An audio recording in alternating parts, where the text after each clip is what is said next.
In this video, we'll take a look at how to emulate film print on digital 8-bit and 10-bit footage.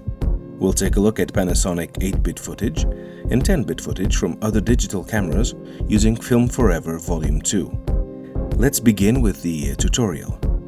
We have our color page here, but before we import our grades, we have to import our film essentials. We'll do that by going to the media page and navigating to our FilmForever Volume 2 folder. The grain file has been updated in Volume 2, so make sure to import these files from Volume 2. We'll right-click each file and select Import as Media Pool as Matte. Now we can head over to our color page and start importing out Power Grade files. We'll import our 2383 rebuild with manual grain and halation. Our first footage is Arri's footage, and since our Power Grade expects Arri footage, we'll simply right-click and apply the grade. And right off the bat, it looks incredible. I'll remove the film frame and film dust node for this shot. We'll start off by balancing the footage. And here's something important. And now, as an addition to Volume 2 of our Power Grade, we'll import a creative 2383 rebuild of the Power Grade. We released Volume 2 of FilmForever 5 months after the launch of Volume 1, after taking into consideration important feedback from major colorists. FilmForever Volume 2 has 4 major changes as compared to Volume 1. The most important one is that film emulation is now scene referred as compared to display referred. If you have no idea what is scene referred or display referred, I'll leave a link to the blog in the description below. What that implies is that now you can have even more control over the parts that make a 2383 film emulation work. There is better halation compositing. The base grain file has been updated, and the new manual grain compositing node composites film grain more organically. The fourth major change is the negative color node in the Creative 2383 rebuild. What this does is that it adds a creative negative film look to your Power Grade. This makes the film emulation look even more organic. It's a creative addition and not a one-to-one emulation of the negative film. Despite that, it looks pretty good on digitally shot footage. Let's add this node between Film LUT and Halation node.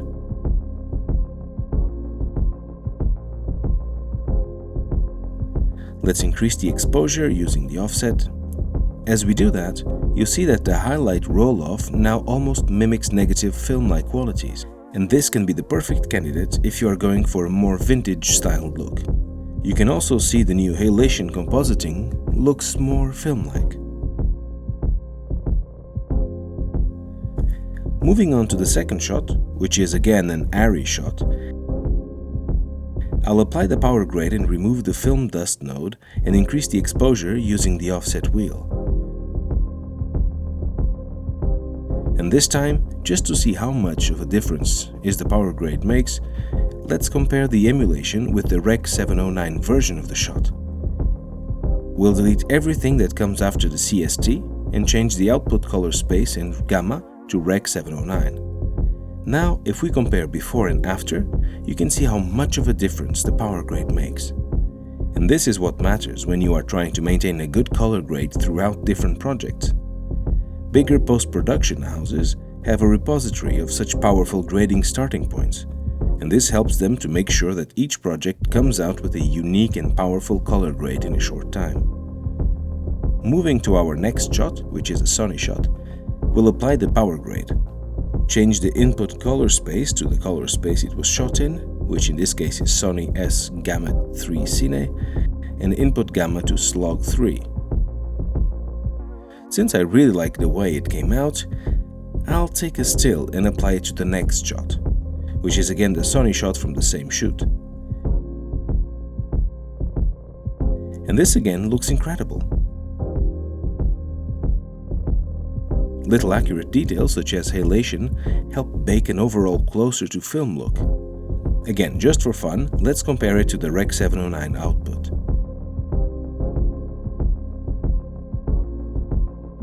We can zoom in and see how much of an impact the Power Grade is having right off the bat.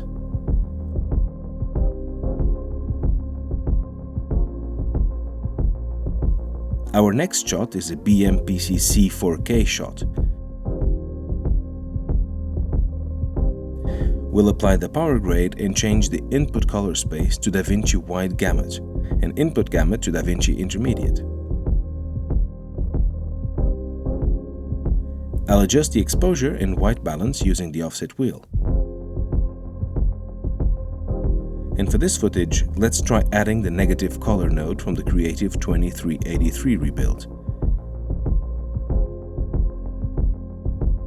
I'll adjust the white balance a bit more. You already have a good looking organic negative emulation.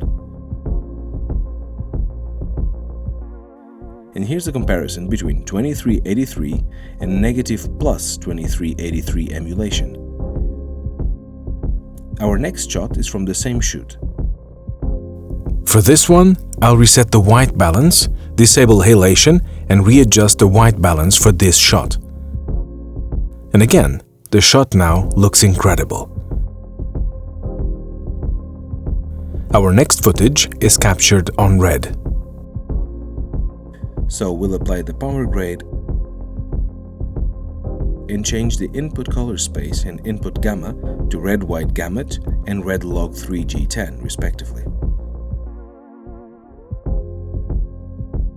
We'll go ahead and increase the exposure using the offset.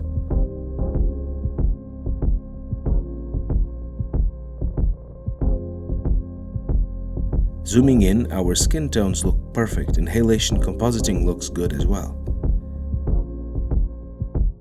Our next shot is again a red shot. We'll change the input color space to red white gamut and the input color gamut to red gamma 4.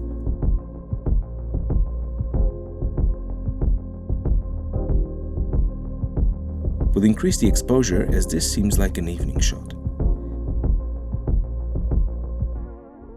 Now, if you want a bit of a typical Hollywood blockbuster palette, you can enable the tone node, which comes disabled by default.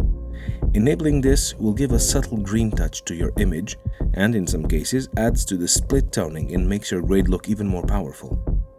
You can adjust the opacity to adjust its effect.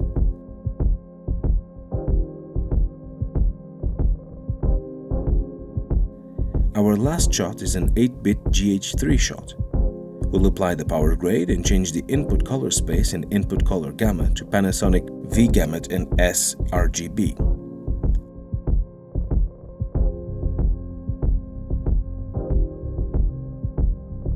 We'll adjust the white balance and add a bit of contrast using color wheels.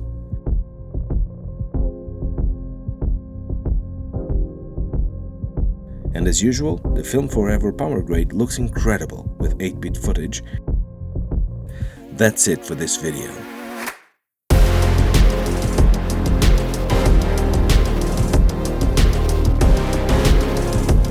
In our next video, we will be putting FilmForever to test with 8-bit footage from Sony and other cameras.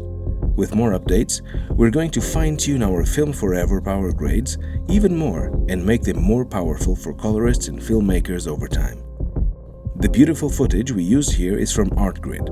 If you are looking for beautiful collections of story-based raw footage for your color, editing, music video, or film projects, you should definitely check out Artgrid.